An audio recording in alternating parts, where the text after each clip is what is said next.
one fight every 2 months. How do I plan for strength and conditioning to maximize my performance? One fight every 2 months. Okay. I like it.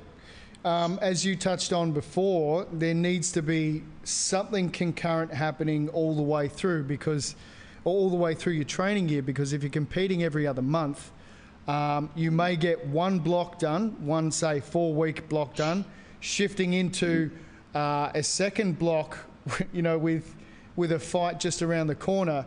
You're not going to get much done. So you need to talk about bang for buck within those training cycles you've got in between your deload week, fight week, however you've got it structured.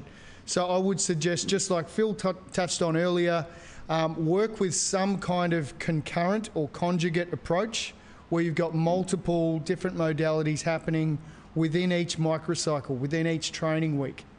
There's a number of different ways of doing that. I think actually, Phil, you'd be better qualified to be talking about the concurrent approach. The way I do it is very, very stripped back, and it's only been a couple of instances in my career that I've worked with someone fighting that regularly. So I don't have the greatest amount of experience. So Phil, over to you, mate. Let's go with the concurrent approach. Okay, so in the beginning, I take at least 2 to 3 weeks to go into a GPP type phase. So we are going to build up work capacity. We're going to build up aerobic capacity. We're going to build up some aerobic power. But we'll be doing things like that German volume training. We'll be doing things like my EDT or my escalating density training. These are just protocols that we utilize for GPP, pulling sleds, pushing prowlers, things like that to build up overall strength, endurance, and work capacity. Once we get into camp, let's say you get one fight every 2 months. So when they get into camp, it's usually about 6 weeks out, right? That's when we're fully starting our conjugate method, right? So then we train 2 times a week, and now this is dependent upon me. I'm going strictly off of me, and we talked about this in the earlier podcast, the podcast just before this. But what I would do is I would find 2 days out the week to work on your maximal effort, work on your dynamic effort. Now, if you're strapped for time, however, I've been playing around with this as well, and listen up. Okay, so let's say you have Tuesday and Thursday training. Predominantly, you want to wait about 72 hours to abide by the 72-hour rule, where you're not working on the same body part for maximal effort and dynamic effort.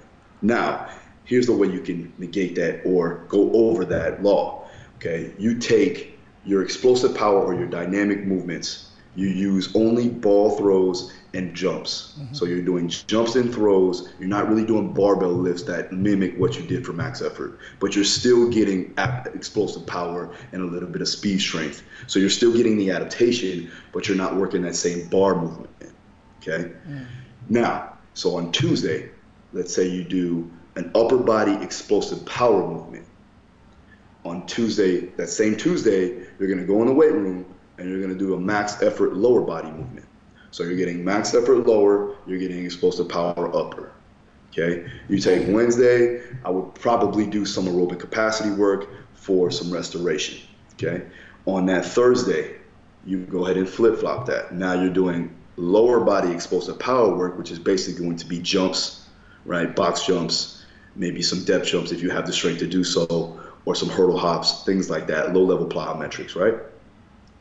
And then you go ahead and do your max effort upper body work on that same Thursday.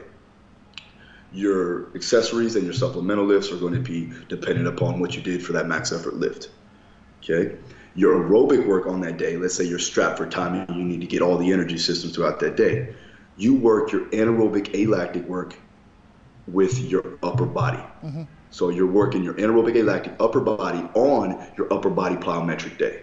You're working your lower body alactic speed endurance work on your lower body explosive power work day. Does that make sense? It does. Okay.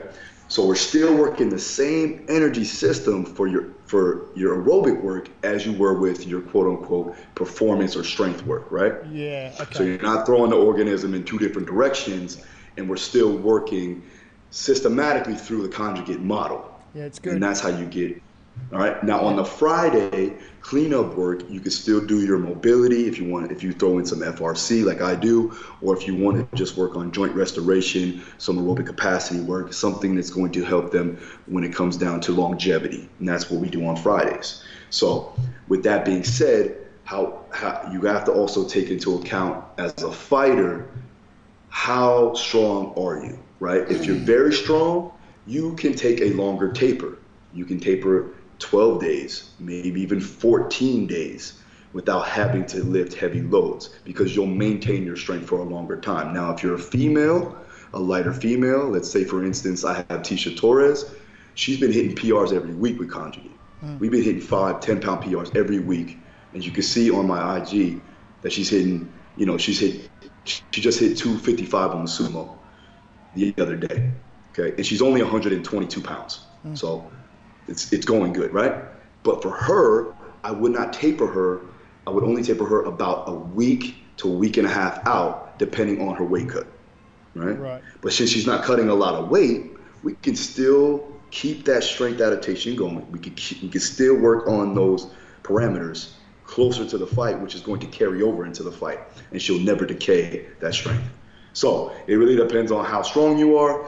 If you have experience in the weight room, if you are putting up pretty good numbers for a fighter, let's say if you're Zercher squatting or you're front squatting somewhere around 400, you are pretty strong for a fighter, and especially if you are 185 pounds to 155 pounds and you're hitting a 400-pound squat on a Zercher, you're pretty damn strong. If you're a heavyweight and you're hitting in the fives, you're pretty damn strong. Now, with that being said, if you're not there, then you have to make sure that your taper is a little less, right? So you have the ability to kind of work on that strength a little bit closer to the fight because it's going to take you, it'll take you more time, or it'll take you less time to decay that strength adaptation.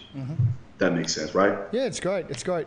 One thing I noted there was when you're working your max effort days, you're pairing, almost like you're pairing muscle types with energy systems, fiber types with energy systems.